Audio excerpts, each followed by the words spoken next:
Before I begin this video, I just wanted to thank everybody for their kind words in the comments of my last video. Thank you for all the condolences and for the well wishes. I really do appreciate it, and it definitely does help out a ton as I grieve the loss of a friend. So thank you all so much for that, and on to the video.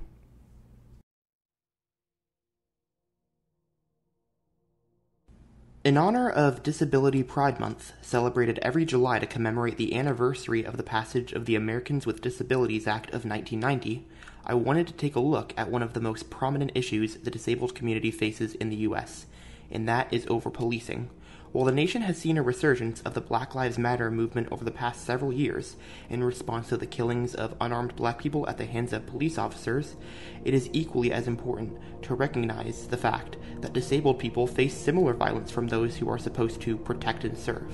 Much of the reason for this is because police are not often properly trained to respond to cases involving mental health, and as a result, alternatives to policing must be implemented in order to effectively respond to and de-escalate these situations. However, a major issue for the lack of conversations surrounding police brutality against the disabled, at least in comparison to such against African Americans, is the comparative lack of media coverage given to these instances, and how that hinders tangible change. In spite of this, several cities have incorporated a more de-escalatory approach to mental health-related situations, by relying on trained professionals in the field, rather than the police, which have yielded positive results and can provide a blueprint for other cities to follow suit.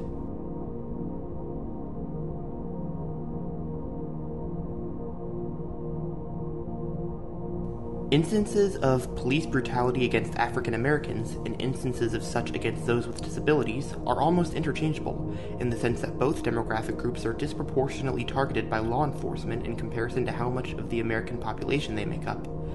In 2021, the nonprofit Mapping Police Violence organization found that 27% of Americans shot and killed by the police were black, a figure that is more than twice the percentage of the population, 13%, that is black. Meanwhile, a 2016 study conducted by David M. Perry and Lawrence Carter Long of the Rudderman Family Foundation found that, quote, disabled individuals make up a third to half of all the people killed by law enforcement officers. Disabled individuals make up the majority of those killed in use of force cases that attract widespread attention. This is true for both cases deemed illegal or against policy, and for those in which officers are ultimately fully exonerated. The media is ignoring the disability component of these stories, or worse, is telling them in ways that intensify stigma and ableism. But the disproportionate number of killings by police officers of black and disabled people is not the only link between the two. Many high-profile cases of police violence have been against disabled African Americans. Prominent examples of disabled black individuals killed at the hands of law enforcement include Eric Garner, an asthmatic, and Freddie Gray, who suffered from lead poisoning. Explaining the cases of the two men, Perry and Carter Long write, even though his last words, "I can't breathe," were widely reported and even became a rallying cry for community activists, mass media had given little notice to Garner's status as a disabled man. The coverage of his death, understandably, emphasized the way that racial prejudice in policing leads to violence. Coverage also focused on the chokehold that killed Garner, with multiple pieces examining its history as a technique and its illegality. The initial CNN coverage is typical. It mentions his weight, 350 pounds, but no disability. The Huffington Post referred to him as asthmatic. Unfortunately, the following December, defenders of the police used such discussion of his health to avoid accountability. In fact, after a Staten Island grand jury declined to indict the officer who killed Garner, then New York Congressman Peter King, in a classic example of victim blaming and furthering the stigmatization of the disabled, stated the following, quote, the police had no reason to know he was in serious condition. You had a 350-pound person who was resisting arrest. The police were trying to bring him down as quickly as possible. If he had not had asthma and a heart condition and was so obese, almost definitely he would not have died. Regarding Gray, Perry and Carter Long explain that he was a victim of lead poisoning, which can cause intellectual disabilities, developmental delays, and affect attention span. On Gray, though, we found excellent coverage on this topic in the Washington Post as part of this newspaper's usual practice of trying to tell fuller accounts of the lives of the victims of police brutality. The Post should be commended for 2 articles on the subject. On April 29, 2015, Terrence McCoy wrote, "Freddie Gray's life is a study on the effects of lead paint on poor blacks." On August 25th, McCoy revealed the results of his investigation into the predatory practices of companies that buy structured settlements off low-income victims of lead poisoning for pennies on the dollar. McCoy's pieces are vitally intersectional as they engage with race, class, and disability. They build a full profile of Freddie Gray as a complex human and spark broader coverage of the issues. While the researchers cite outlets such as HuffPost in the case of Garner and the Washington Post in the case of Gray as acknowledging the disabilities the respective victims faced, the cited reporting on Gray's lead poisoning in particular is a rare occurrence of media coverage on the social context of a disability and how it relates to police violence, while the example of HuffPost's coverage on Garner's asthma is referred to, according to Perry and Carter Long, as an attribute without context. The 2 men point out the danger of the media reporting on the disabilities of police brutality victims in such a way as it downplays, quote, the ways in which disability intersects with other factors that often lead to police violence. One of the most egregious examples of police escalating in a mental health-related case occurred in January 2020 in Tempe, Arizona, when Adrienne Bryant called the cops for help in getting her son, Randy Evans, who is bipolar and schizophrenic and was having a manic episode, to a mental health care facility.